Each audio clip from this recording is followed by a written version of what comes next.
kita akan terus berpindah dari kegelapan baru ke kegelapan yang lebih dalam lagi. Lalu kita tidak akan pernah keluar menuju alam yang terang benderang. Allahu waliyul ladzina amanu yukhrijuhum minadh dhulumati ilan nur.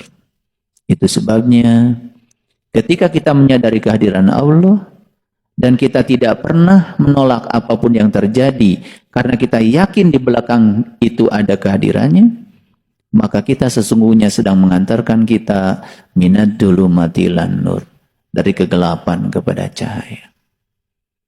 Dan ketika kita hijrah dari kegelapan pada cahaya, yang akan terjadi apa? Semua hal yang selama ini menjadi salah konsep, salah persepsi, akan sirna dengan sendirinya. Karena salah persepsi, salah memahami hanya terjadi di kegelapan. Begitu kita sudah memasuki alam cahaya, semua persepsi yang dibangun oleh pikiran kita, ilusi-ilusi yang selama ini dianggap kebenaran oleh pikiran kita, akan runtuh dengan sendirinya. Lalu itulah fase awal memasuki kelahiran baru kita. Para sahabatku, ruang kehidupan ini menyediakan tempat belajar. Setiap tempat adalah ruang belajar. Setiap waktu adalah kesempatan untuk belajar. Sayang sekali, banyak di antara manusia yang tidak menyadari itu. Menjalani kehidupan tanpa menyadari bahwa dia sedang berada di sebuah sekolah yang luar biasa. Sekolah nyata, sekolah yang akan mengajarkan kedewasaan, sekolah yang akan mengajarkan kesabaran, sekolah yang akan mengajarkan kebijaksanaan, sehingga peristiwa demi peristiwa hanya terjadi begitu saja tanpa ada satu pesan yang bisa dia terima. Itulah yang disebut dengan manusia yang rugi. Lalu ada sumpahnya, wal asri innal insan lafi khusrin illal ladzina amanu wa amilus solihah wa tawasaw bil haq wa tawasaw bis sabr. Jadi seluruh manusia itu rugi kecuali yang beramal soleh, kecuali yang beriman, kecuali orang yang senantiasa saling menyadarkan, saling mengisi, kecuali orang-orang yang tabah, sabar di dalam menjalani seluruh proses kehidupan. Inti dari semuanya adalah kesadaran. Makanya kata sadar dalam Kamus Bahasa Indonesia artinya adalah tahu. Sadar itu artinya insaf. Sadar itu artinya mengerti. Sadar itu artinya merasa. Kata sadar sudah dipakai menjadi satu kata yang utuh, namanya kesadaran. Jadi kesadaran sudah menjadi kata benda. Kesadaran artinya adalah keadaan tahu, keadaan terjaga, keadaan insaf. Jadi orang yang sedang pingsan disebut tidak sadar. Begitu siuman disebut dia sudah sadar. Disebutnya tersadar. Pertanyaan yang paling dalam buat kita semua, apakah betul kita ini sekarang sudah tersadar? Apakah kita sudah terjaga? Apakah kita sudah memasuki keadaan tahu, keadaan mengerti, keadaan merasa? Atau kita ini hanya sekedar sibuk dari pagi sampai pagi lagi menjalankan kehidupan tanpa kesadaran? Itulah orang yang rugi. Beruntunglah orang-orang yang setiap saat selalu bisa menangkap pesan. Apapun yang Allah berikan kepadanya, dia bisa menangkap pesannya. Maka orang-orang yang semacam ini tidak pernah bertanya mengapa, tetapi selalu bertanya apa. Ketika ada sesuatu yang tidak enak, tidak pernah bertanya mengapa ini terjadi. Karena mengapa itu menggugat, mengapa itu tidak bisa menerima, mengapa itu menolak. Tetapi kalau mengatakan pesan apa yang sedang engkau berikan kepadaku, maka siapa yang bertanya, maka kepadanya akan dialirkan jawaban.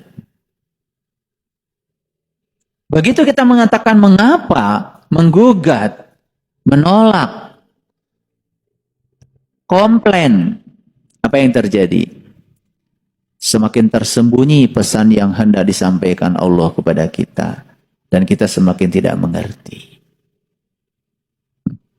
Lalu tahu-tahu umur kita habis saja begitu saja. Padahal banyak orang yang sedang berjuang ingin hidup bertambah walaupun cuma 1 detik. Membeli oksigen karena takut tidak bisa bernapas. Memang segala sesuatu itu baru terasa adanya kalau sudah tidak ada. Betul? Saya heran lihat orang. Dulu ketika sehat, dia habiskan kesehatannya untuk mencari sesuatu yang membuat dia sakit. Setelah dapat sesuatu, semua yang dia dapat pun digunakan untuk mengembalikan sakit supaya sehat. Coba perhatikan di rumah sakit. Orang yang stroke, saya ingin bertanya dulu ketika dia sedang bisa jalan dengan gagahnya, apa sih yang dia lakukan? Lalu stroke, kakinya tidak bisa diangkat lagi, dipapah oleh perawat. Latihan jalan. Ada pertanyaan lagi berikutnya, kalau dia bisa jalan lagi, apa ya yang akan dia lakukan?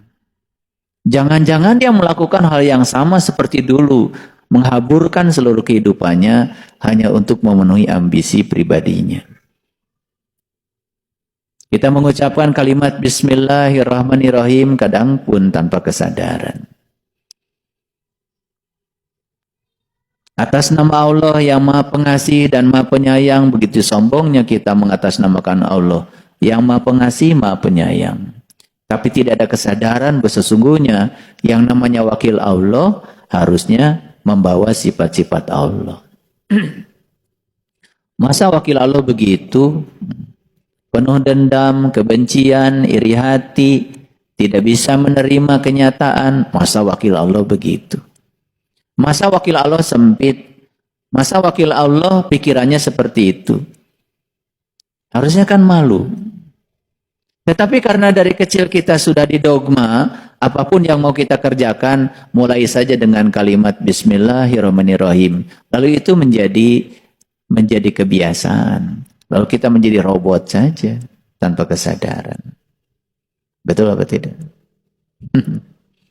Jadi, bila kita sekarang tidak mau merasakan lelahnya belajar, maka siap-siaplah kita akan menanggung kebodohan, pahitnya kebodohan. Orang bodoh itu kerja saja harus kerja keras, pakai otot. Pintar sedikit namanya kerja cerdas, pakai otak. Apakah orang yang kerja cerdas pakai otak itu akan mendapatkan keberlimpahan dalam hidupnya? Belum tentu. Karena otak itu masih terbatas, kerja pakai otak namanya kerja masih terbatas. Maka kerja yang paling tinggi adalah kerja pakai kesadaran, pakai hati. Itu yang disebut dengan kerja ikhlas, hasilnya tanpa batas. Jadi dari kerja keras, masuk pada kerja cerdas, masuk pada kerja ikhlas, memang tidak mudah membalikan telapak tangan. Karena kita harus mampu menghilangkan semua kebodohan. Bodoh kok dipelihara. Yang luar biasa itu orang bodoh tetapi merasa dirinya tahu. Padahal dia tidak tahu. Cuma dia tidak tahu bahwa dia tidak tahu. Dibungkuslah dengan kain-kain kehormatan yang membuat dia tambah bodoh. Karena dia dalam keadaan tertutup. Tidak mau mendengar orang lain. Tidak mau menerima gagasan orang lain. Selalu merasa dirinya paling benar. Makanya lihat orang yang semacam itu. Insting untuk berdebatnya luar biasa. Insting untuk menunjukkan pada orang lain bahwa dirinya paling benar juga luar biasa. Bahkan kadang-kadang mencari pasukan